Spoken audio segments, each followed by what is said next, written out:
عارف رومی رحمۃ اللہ علیہ فرماتے ایک بادشاہ بڑا کنجوس تھا، مالدار تھا پر سخاوت کرنا نہیں آتی تھی، بڑا سخت کنجوس تھا۔ اب وہ کسی کو دیتا نہیں تھا، تو ظاہر ہے سوسائٹی کے اندر، معاشرے کے اندر ماحول بن گیا کہ بڑا کنجوس آدمی ہے بھائی، کسی کو کچھ نہیں دیتا۔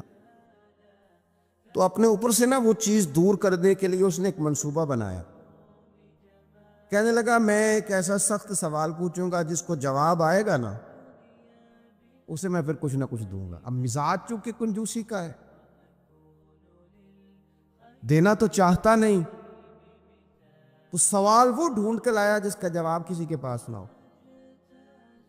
بادشاہ بہت انعام کرام دیا کرتے تھے لوگوں کو دیکھ کے، صلاحیتوں کو دیکھ کے۔ ایک آدمی بڑا حاضر جواب تھا، تو وہ بادشاہ کے سامنے آیا تو کہنے لگا میں سخاوت کرنا چاہتا ہوں پر مجھے کوئی ملتا نہیں جس پر سخاوت کروں، میرے کو سوال کا جواب دے تو میں سخاوت کروں نا۔ کہا جناب آپ سوال کیجئے۔ کہنے لگا میرے ہاتھ کی ہتھیلی پہ بال کیوں نہیں ہے؟ اب چونکہ وہ حاضر دماغ آدمی تھا اور بادشاہ کو آج تک کسی نے کہا بھی نہیں تھا کہ کنجوس بہت ہے، تو اس کو موقع مل گیا۔ کہنے لگا بادشاہ سلامت دراصل نا آپ سخی بہت ہے، تو وہ دے دے کہ آپ کے ہاتھوں کی ہتھیلیوں سے بال گھس گئے ہیں، نہیں ہے۔ حد سے نہ بڑھو، اسراف نہ کرو، فضول خرچی نہ کرو، اس لیے کہ انہو لا یحب المسرفین، اللہ اسراف کرنے والوں کو پسند نہیں کرتا۔ بنو عامر ایک قبیلہ تھا، وہ حج کے لیے آیا کرتا تھا۔ دور جاہلیت میں بھی لوگ حج کرتے تھے، اگرچہ اپنے طریقوں پر کرتے تھے۔ وہ قبیلے کے لوگ حج کے لیے آتے تو وہ بہت کم کھانا کھاتے، جب حج پہ آتے بہت تھوڑا، گوشت اور چکنائی تو بالکل استعمال ہی نہیں کرتے تھے۔ نبی پاک صلی اللہ تعالی علیہ وسلم کے بعد صحابہ نے عرض کی یا رسول اللہ صلی اللہ تعالی علیہ وسلم، حضور ہمارا زیادہ حق نہیں بنتا کہ ہم بھی کچھ چیزوں سے پرہیز کریں؟ اب آپ اندازہ فرمائیں کہ کچھ لوگ ایسے ہیں کہ جو روز شام کو گوشت کے ساتھ کچھ کھاتے، گوشت کھائیں گے یا گوشت ملا کچھ کھائیں گے تو ان کو پورے حج کے سارے دن ہی منع کر دیا جائے، اور چکنائی اور گھی استعمال نہیں کرنا، تو کون شخص ہے جو اس کے بغیر رہ پائے گا؟ تو صحابہ نے عرض کیا کہ یا رسول اللہ صلی اللہ تعالی علیہ وسلم ہم بھی یہ کام نہ کریں، ہمارا زیادہ حق نہیں؟ تو اللہ تعالیٰ نے آیت نازل کر دی، فرمایا نہیں، کلو واشربو، کھاؤ بھی اور پیو بھی، بس ولا تسرفو، حد سے نہ بڑھنا، اسراف نہ کرنا، فضول خرچی نہ کرنا، جو بھی کھاؤ پیو حد میں رہ کے۔ کھانے پینے سے اسلام منع نہیں کرتا، لیکن ولا تسرفو حد سے تجاوز ہے۔ کیا معنی ہے اس کا؟ ایک معنی تو یہ ہے کہ جب تم کھاؤ تو تم حدود میں رہ کے کھاؤ گے، حلال حرام کی تمیز رکھ کے کھاؤ گے، تم مسلمان ہو، تمہارے اوپر کچھ ضروریات ہیں، ایسا نہیں ہو سکتا کہ جو تمہارے سامنے آیا تم کھا جاؤ۔ جو تمہارا ہے تم صرف وہی کھاؤ گے، جو تمہارا نہیں ہے تم اس کے قریب نہیں جاؤ۔ دوسرا معنی یہ ہے ولا تسرفو کا، ہمارے مفسرین نے بیان فرمایا کہ کھانے کے بعد نہیں کھانا، بغیر بھوک کے نہیں کھانا، کثرت سے نہیں کھانا، ہر وقت کھاتے رہنا، ہر وقت کھاتے رہنا، کھانے کو اپنے ذہن پہ سوار کر لینا، رات کو فیصلہ کرنا کہ ناشتے میں یہ کھاؤں گا، اور ناشتہ کرتے ہی دوپہر کے لیے کھانا منگا لینا، پلان کر لینا کہ یہ سبزی منگا لو، اور دوپہر کی ابھی ٹیبل پوری سجی ہوئی ہے اور دانتوں کے اندر وہ شخص صفائی کر رہا ہے اور ساتھ آرڈر دے رہا ہے کہ شام کو میرے لیے فلاں چیز، تو ان کو کھانے پینے تو نہیں نہ آیا مسلمان دنیا میں، کھانے پینے تو نہیں ہے، اور اتنا کھانا کہ اس کو سوار کر لینا۔ امام غزالی رحمۃ اللہ علیہ نے احیاء علوم کے اندر لکھا ہے کہ زیادہ کھانے سے مسائل پیدا ہوتے ہیں، شہوت زیادہ بڑھتی ہے، زیادہ کھانے سے غلط خیالات زیادہ آتے، اس لیے صحیح حدیث میں موجود ہے، نبی پاک صلی اللہ علیہ وسلم نے جوانوں سے فرمایا تھا کہ اے جوانوں کے گروہ، یا نکاح کر لو، اور اگر طاقت نہیں رکھتے تو روزے رکھا کرو، اس لیے کہ فاقہ شہوت کو کم کرتا ہے برے خیالات کو، یہ ایک کمزوری لاتا ہے تھوڑی سی انسان کے جسم میں، تو خیالات کم ہوتے، اور پھر جب آپ اپنا پیٹ بھر لیتے ہیں، ایک تو آپ سست ہو جاتے ہیں، نیند غلبہ کرتی ہے، غلبہ نیند کا بندے کو غافل کرتا ہے۔ کیسے میں بتاؤں یہ بات، کیسے بتاؤں کہ بہت سارے پکے نمازی بھی فجر نہیں پڑھتے، سوائے اس کے کہ خواب بہت لیا ہے، اور وہ نیند کے غلبے نے صبح اٹھنے نہیں دیا، غفلت پیدا ہوتی ہے، شہوت پیدا ہوتی ہے، اور جب آپ کا ذوق بن جاتا ہے زیادہ کھانے کا، پھر آپ کی ذہن کی مشقت بڑھ جاتی ہے، آپ پھر زیادہ کوشش کرتے ہیں، سکون زندگی میں ختم ہو جاتا ہے، پھر یہ بھی کمانا ہے، وہ بھی کمانا ہے، یہ بھی کرنا ہے، خواہشات بڑھتی ہیں، آپ کا معاملہ آگے کی طرف نکل جاتا ہے۔ کوشش کریں زندگی کے اندر آپ اعتدال کے ساتھ، یعنی اسلام کھانے سے تھوڑی منع کر رہا ہے، کھانے سے منع نہیں کیا جا رہا آپ کو حد سے بڑھنے سے، اعتدال میں رہ کے آپ یہ کام کریں، اعتدال میں رہ کے آپ کچھ چیزوں سے بچیں، معتدل رکھیں اپنے آپ کو۔ عزیز دوست، اعتدال ویسے بھی زندگی میں وہ بندہ تنگ نہیں ہوتا جو اعتدال کے ساتھ چلتا ہے، جو درمیانی چال چلے وہ پریشان ہے، بہت زیادہ کھانا کھانے کا رواج آ گیا ہے، اور پھر یہ کہ کچھ چیزیں بطور فیشن کے بھی، یعنی لوگ کہتے ہیں برگر کا اور پیزے کا رواج بہت زیادہ ہے، میرا ذاتی اس میں رائے یہ ہے کہ بہت سارے لوگ ہیں جو پیزے برگر کو آج بھی پسند نہیں کرتے، لیکن مصیبت یہ ہے کہ یہ کھانا فیشن ہے، کہ نہیں کھائیں گے تو لوگ ہمیں امیر کیسے کہیں گے، نہیں کھائیں گے تو لوگ پڑھا لکھا کیسے کہیں گے، جدید دنیا کا بندہ کیسے مانے گا اگر نہیں کھائیں گے۔ نہ کریں ایسا، سادی غذا کھائیں اور بہت زیادہ کھانا کھانے سے اپنے آپ کو بچائیں۔ نبی پاک صلی اللہ تعالی علیہ وسلم خزانوں کے مالک ہیں، خزانوں کے، لیکن حضور نے نا فقر اختیار کیا، تھوڑا کھایا۔ یہ حدیث کبھی دل کی تختی پہ لکھ لے تو کام آئے گی، یعنی کون سا ایسا گھر ہے جس میں شام کو روٹی نہ پکے تو قیامت نہ کھڑی ہو، عورتیں احتجاج نہ کر دیں، بلکہ روٹی نہ پکنا تو دور کی بات ہے، بچوں کی مرضی کی نہ پکی ہو تو وہ چیزیں توڑتے ہیں۔ لیکن قربان جائیں، ادھر دیکھو نا، کچھ ہمارے اوپر ہمارے دین کی بھی تو ذمہ داریاں ہیں نا، ہم نبی پاک سے محبت کرنے والے ہیں، کچھ سرور کائنات کی غلامی کے بھی تو قرض ہیں نا ہمارے ذمہ۔ میرے نبی پاک صلی اللہ علیہ وسلم کی پیاری زوجہ ام المومنین عائشہ صدیقہ رضی اللہ تعالیٰ عنہ فرماتی ہیں، مدینہ شریف آنے سے لے کر حضور کے وصال ظاہری تک کبھی ایسا نہیں ہوا کہ ہم نے 3 دن تک مسلسل پیٹ بھر کے گندم کی روٹی کھائی ہو، 10 سالوں میں کبھی ایسا۔ یہ بھی تو دین ہے نا، یہ بھی تو بھائی دین ہے، کہ صرف نعرے لگانا ہی دین ہے، کہ صرف وہ یہ کہنا ہی دین ہے کہ جناب میٹھا کھا لو، کھانے کے درمیان سنت ہے، مسواک کر لو سنت ہے۔ یہ بھی تو سنت ہے کہ مسلسل 3 دن تک حضور نے پیٹ بھر کے کھانا نہیں کھایا۔ کوئی مجبور ہے اس کے لیے؟ حضور مجبور ہے نبی پاک صلی اللہ علیہ وسلم اس کے لیے؟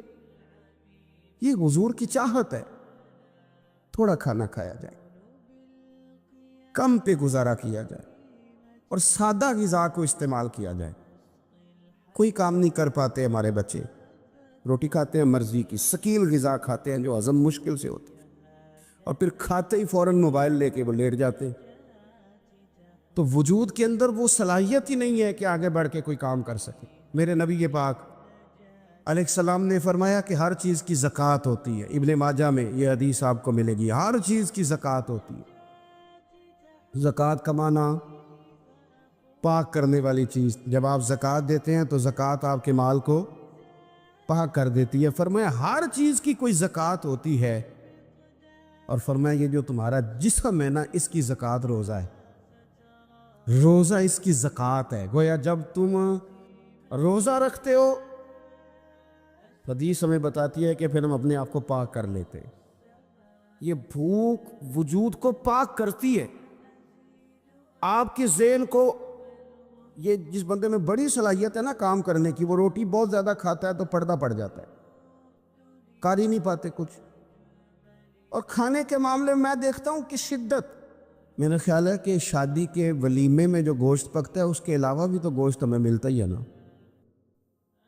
لیکن بعض لوگوں کو دیکھا جاتا ہے کہ وہ اتنا سالن ڈال لیتے ہیں کہ شاید ان کا خیال ہوتا ہے کہ آخری روٹی ہے, راج کے کھا لے, اس کے بعد شاید چھٹی ہے تیری. یہ آپ کیا کر رہے ہیں؟ اتنا کھا سکتے ہیں آپ جتنا آپ نے ڈال لیا ہے. اور پھر سنجیدہ قسم کے لوگ ہیں, سیانے لوگ, تو وہ کھانے پہ اس طرح مطلب اٹھ کے بھاگنا. بھئی جو چیز نصیب میں ہوتی ہے وہ تو چل کے بھی آ جاتی ہے, وہ تو اسباب اللہ بنا دیتا ہے. لیکن اپنی طبیعت کا ماحول یہ بنا لینا کہ کھانا ہی کھانا ہے, اور کھانے کے معاملے میں شکایتیں کرنا کہ مجھے جناب دیکھو فلاں آدمی کے میں گھر گیا تھا تو بوٹیاں کس طرح کی دے گیا. کئی دفعہ تھوڑی سی نا بات سن کے تو بندے کا قد دیکھ کے شرم آتی ہے کہ کتنا تو بڑا آدمی ہے اور تو نے کتنی چھوٹی بات کر دی ہے, تو کیا عجیب بات کر رہا ہے. تو نبی پاک صلی اللہ تعالی علیہ وسلم اعتدال کے ساتھ کھانا کھاتے, فقر کو پسند کرتے. میرے نبی کریم صلی اللہ تعالی علیہ وسلم نے کم کھانا کھانا مومن کی علامت قرار دیا. حضور صلی اللہ تعالی علیہ وسلم فرماتے ہیں مومن ایک آنت سے کھاتا ہے, ایک آنت سے مومن کھاتا ہے, اور کافر اور منافق 7 آنتوں سے کھاتا ہے. 6 گنا زیادہ روٹی کھاتا ہے کافر اور منافق, مومن سے 7 آنتوں کے ساتھ کھاتا ہے. ہمارے ہاں تو اللہ کے فضل سے نا اب کھانا کھانے کی اور کھانا کھلانے کی دوڑ لگی ہوئی ہے. یعنی عجیب فلسفہ ہے لوگوں کا کہ 4-5 نوجوان ہیں تو کہتے ہیں آج دعوت تیری طرف ہے اور کل دعوت میری طرف, اور پرسوں اس کی جانب ہے اور ترسوں اس کی جانب ہے. اور لوگ اس قدر زیادہ یہ دعوت کا شوق رکھتے ہیں, اتنا زیادہ. مثلا میرے ساتھ لوگ بڑا پیار کرتے ہیں لیکن صرف دعوت دیتے ہیں کھانے کی. تو میں کہتا ہوں آپ دعوت دینے کی بجائے ہماری دعوت قبول کیوں نہیں کرتے؟ ہم آپ کو دین کی دعوت دے رہے ہیں, وہ والی قبول کریں نا. روٹی کھا لیں جی, آ گئے کھانا کھا لیں. تو میں کہتا ہوں اور بھی کم ہے زمانے میں لنگر کے سوا, روٹی کے علاوہ بھی بڑے کام ہیں جو کرنے والے ہیں. تو آپ اعتدال کے ساتھ کھانا کھائیں, ضرور کھائیں. جو نعمتیں آپ کے پاس ہیں ان سے آپ لطف ضرور حاصل کریں, لیکن اعتدال کے ساتھ. اور پھر آپ کو پتہ ہے جب آپ بے تحاشا کھانا کھاتے ہیں نا, اس کا نقصان یہ ہوتا ہے کہ پھر انسان, میں نے دیکھا ہے جب بندے مالدار ہو جاتے ہیں نا یا سہولیات ان کو مل جاتی ہیں تو انہیں غریبوں کا دکھ ختم ہو جاتا ہے. اکثر امیر آدمی کے دوست بھی امیر ہوتے ہیں, پھر وہ کہتے ہیں کہاں غربت ہے پیر صاحب؟ کس نے کہا آپ کو, کس نے کہا آپ کو کہ لوگوں کو کپڑا نہیں ملتا, سارے لوگ ٹھیک ہیں. کیوں بلا؟ اس لیے کہ وہ امیر تھا تو اب دوستی بھی امیروں کے ساتھ ہو گئی. پھر نہ کچے مکان نظر آنے بند ہو جاتے, پھر چوک میں دیہڑی کے لیے کھڑے مزدور نظر آنے بند ہو جاتے ہیں. پھر ہسپتال میں کبھی جاؤ نا, میں نے یہ نظام دیکھا ہے. ایسے نوجوان بھی ہیں جو میڈیکل سٹور والے سے کہہ رہے ہوتے ہیں کہ شناختی کارڈ رکھ لے, اماں کے لیے مجھے گولیاں جلدی دے دے, میرا بھائی آتا ہے تو تجھے پیسے دیتا ہے. یہ لوگ بھول جاتے ہیں نا, اس لیے کہ ہم تو اب چیزیں جو ہیں وہ ہوم ڈیلیوری پہ لے رہے ہیں, پیسہ ہی بڑا ہے. ہمیں کب یاد رہے گا کہ کوئی بھوکا ہے؟ ہمیں کب یاد رہے گا؟ لیکن یہ تب ہے جب آپ کبھی بھوکا رہنا سیکھے, آپ کی طبیعت میں ہو. میرے رسول پاک علیہ السلام نے فقر اختیار کیا تاکہ پتہ چلے غریب کی بھوک کی تکلیف کیا. دیکھو اگر تمہارے ماں باپ تم پر ظلم بھی کریں تو تم نے پھر بھی نیکی کرنی ہے.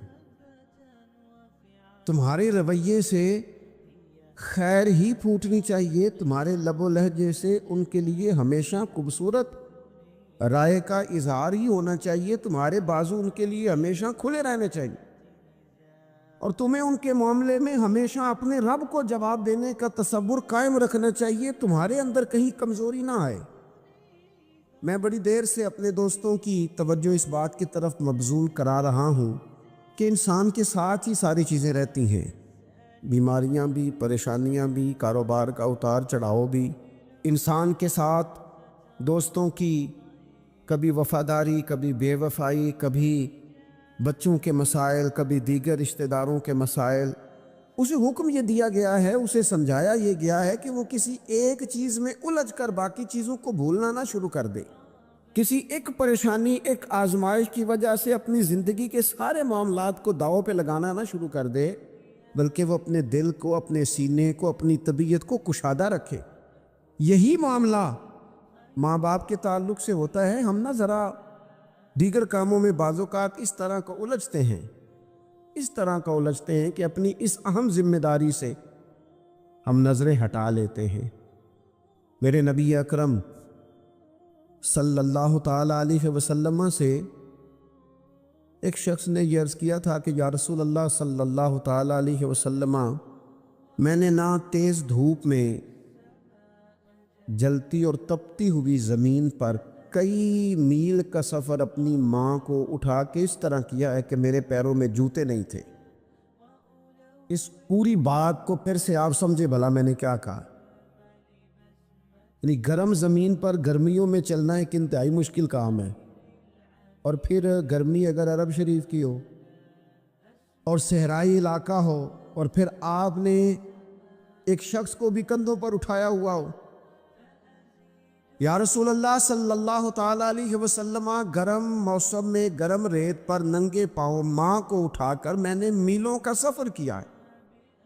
خدا را میری بات کو تقریر نہ سمجھنا، یہ ایک غلام نے اپنے نبی سے سوال کیا ہے۔ اس سوال کی لذت کو محسوس کریں اور پھر جواب کا حسن ملاحظہ کریں۔ عرض کی حضور، پڑھا میں نے سنا ہے کہ ماں باپ کی خدمت کا حق ادا کرنا چاہیے، تو وہ میں کوئی حق ادا کر سکا ہوں، کوئی خدمت کر سکا ہوں؟ اس نے کہا میں نے میلوں ننگے پاؤں تپتی زمین پر صحرا میں سفر کیا ہے۔ تو محبوب کریم نے بھی اسے سبق یاد کرایا۔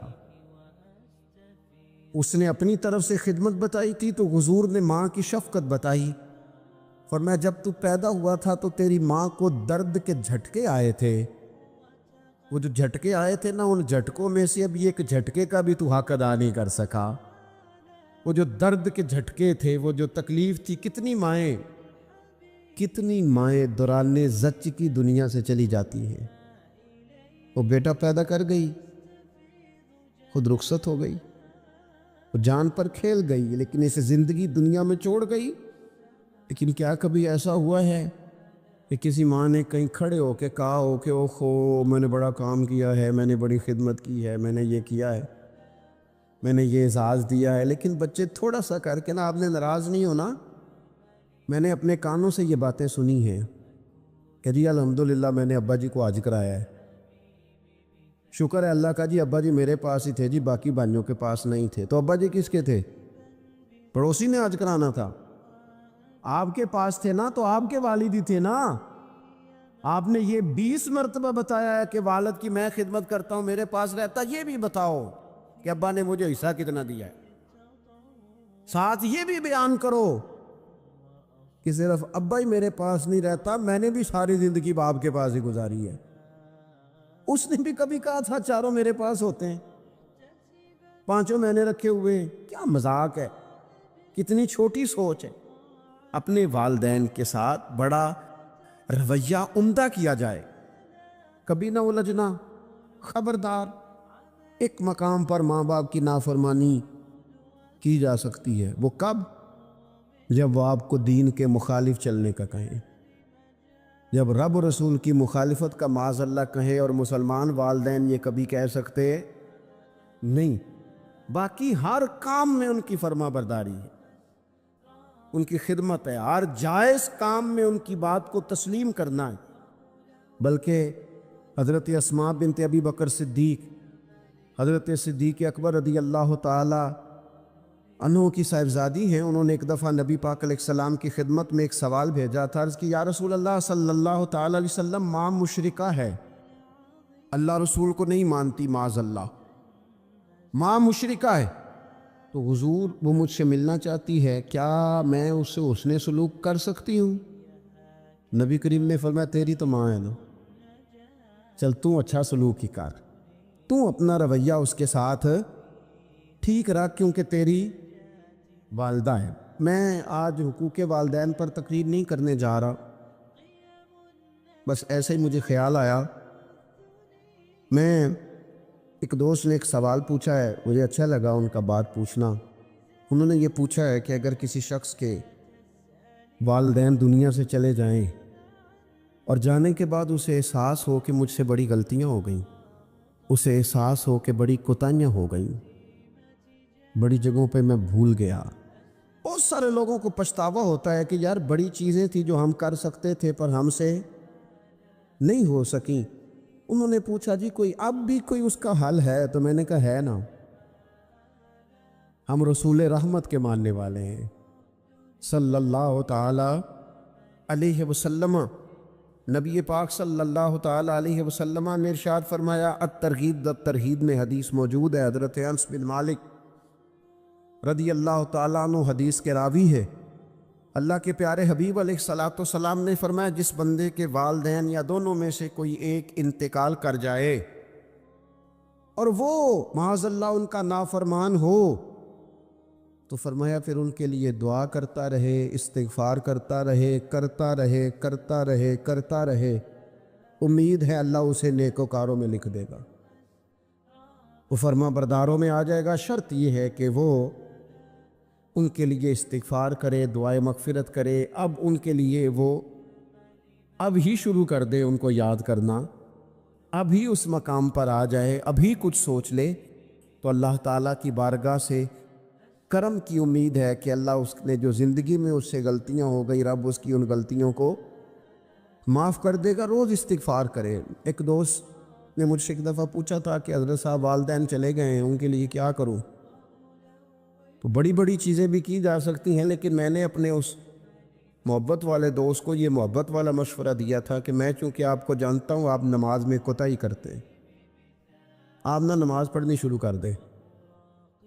وہ کہنے لگے جی وہ تو میں پڑھوں گا، والدین کے لیے کیا کروں؟ میں نے کہا نماز پڑھیں، ہر نماز کی آخری رکعت میں کہو گے نا ربنا اغفر لی ولی کہو گے نا ہر نماز میں، تو کتنا بڑا اجر ملے گا آپ کے والدین کو۔ اور پھر وہ سارا اسلوب کہ پہلے آپ نے قیام کیا، پھر آپ نے رکوع کیا، پھر آپ نے سجدہ کیا، پھر آپ اتحیات میں بیٹھے، پہلے آپ نے اللہ کی بارگاہ کے اندر اس کی عبادت کرنے کا دھم بھرا، پھر اس کی وحدانیت کی شہادت دی، پھر اس کے محبوب پر درود پڑھا، اتنے سارے کام کر کے اب آپ نے آخر میں کہا ربنا اغفر لی والدیہ، یا اللہ مجھے بخش دے اور میرے والدین کو بخش دے۔ تو بتائیے اللہ کتنا کرم فرمائے گا۔ تو اپنے والدین کے لیے ان کے جانے کے بعد بہت ساری چیزیں ہیں، کفن دفن کا بندوبست کیا جائے، جنازے کا اہتمام کیا جائے، لیکن کچھ چیزوں کو نبی پاک علیہ الصلوۃ والسلام نے ذرا توجہ سے ہمیں سمجھایا ہے اور ہماری بار بار توجہ دلائی ہے۔ ایک شخص نے عرض کیا تھا یا رسول اللہ صلی اللہ تعالی علیہ وآلہ وسلم کہ میرے والدین دنیا سے چلے گئے ہیں، تو کیا اب بھی میں ان کے ساتھ کوئی بھلائی کر سکتا ہوں؟ اچھا پہلے میں آپ سے ایک بات عرض کروں،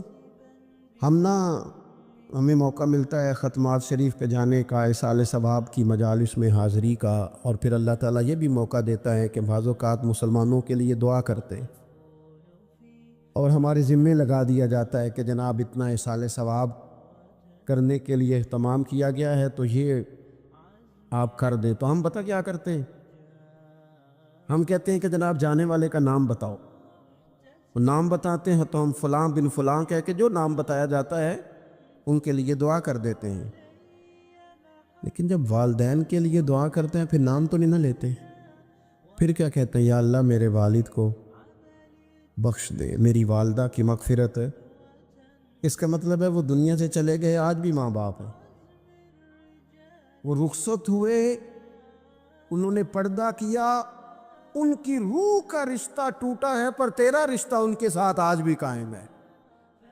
تیرا تعلق ان سے ٹوٹ سکتا، وہ تیرا تعلق، میں نے ایک دفعہ پہلے بھی کہا تھا، میرا بیٹا شاید قد میں مجھ سے تھوڑا اونچا ہو گیا ہو، اور اللہ تعالیٰ نے مجھے بڑے محبت والے سنگی دیے، میں نے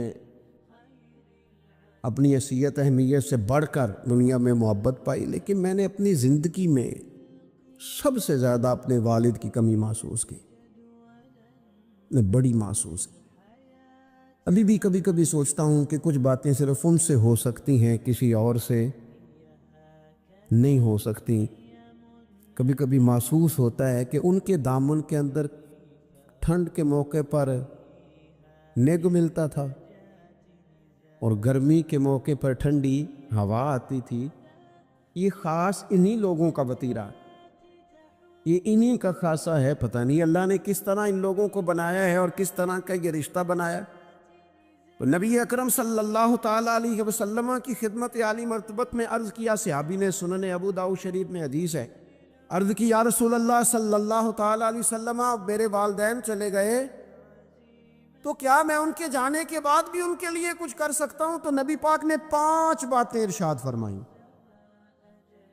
فرمایا ہاں، ایک تو ان کے لیے دعا مانگا کر، دوسرا اللہ کے محبوب نے فرمایا ان کے لیے استغفار کیا کر، تیسرا رسول کریم علیہ السلام نے فرمایا اگر انہوں نے کسی سے کوئی وعدہ کیا تھا تو اسے پورا کر دے، اگر تجھ سے ہو سکے، اور رسول کریم علیہ السلام نے فرمایا اگر ہو سکے تو ان کی طرف سے صلہ رحمی بھی کر، یعنی ان کے رشتہ داروں سے اچھا سلوک کر، اپنے چچاؤں کے ساتھ تو نیکی کر، اور اگر تیری والدہ کی طرف سے تو نیکی کرنا چاہے تو اپنے ماموں کے ساتھ، خالاؤں کے ساتھ تو اچھا سلوک کر۔ اور پھر 5ویں نمبر پر محبوب نے فرمایا اپنے والد کے دوستوں کی تعظیم کر، ان کے لیے تیرے دل میں اچھے جذبات ہو تو اکرام کر دوستوں کا۔ اور والد کے دوستوں کے اکرام کا تو اتنا بڑا درجہ ہے کہ حضرت ابو بردہ رضی اللہ تعالیٰ عنہ تشریف لائے مدینہ طیبہ میں۔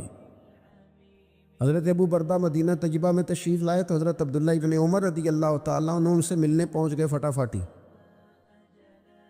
مصروف آدمی تھے حضرت عبداللہ ابن عمر، بہت بڑے مفتی تھے، لوگ ہر وقت مسائل پوچھتے تھے، حج کے سب سے زیادہ مسائل انہی کو آتے تھے، اور صحابہ میں ایک بہت بڑا مقام رکھتے تھے۔ حضرت عبداللہ ابن عمر فوراً حضرت ابو بردہ رضی اللہ تعالیٰ عنہ سے ملاقات کے لیے پہنچے، اور پہنچتے ہی فرمانے لگے آپ کو پتہ ہے میں آپ سے کیوں ملنے آیا ہوں؟ حضرت ابو بردہ کہنے لگے میں تو خود بڑا حیران ہوں کہ آپ ایک مصروف آدمی اور آپ ٹائم نکال کر کے میرے پاس تشریف لائے۔ فرمانے لگے اس لیے آیا ہوں کہ میرے والد آپ کے والد کے دوست تھے،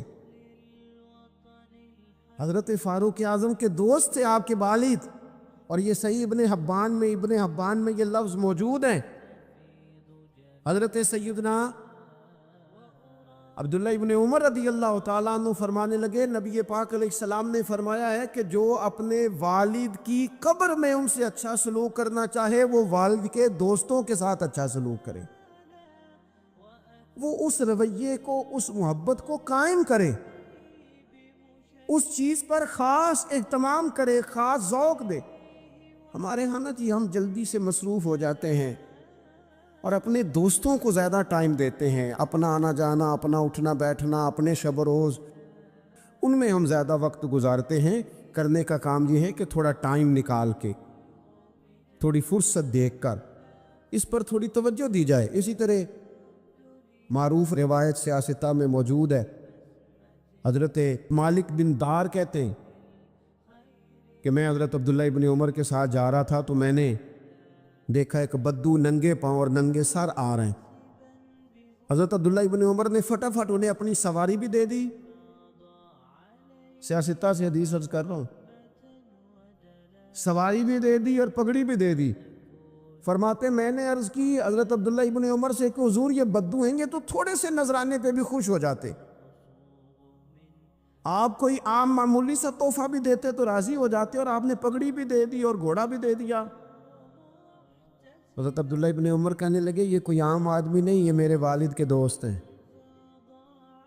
اور والد کے دوستوں سے محبت کرنا یہ ہمیں رسول رحمت نے سکھایا ہے، کیونکہ اصلاں نال جنیکی کریے تو نسلاں تاک نہیں بول دے۔ محبتوں کو قائم رکھنا، ان کو دوام دینا۔ ہمارا تو چچا کے ساتھ سلوک نہیں رہتا، توجہ نہیں رہتی۔ ہم نے اصالِ ثواب کا جو مفہوم بنا لیا ہے وہ بڑا گڑبڑ ہے۔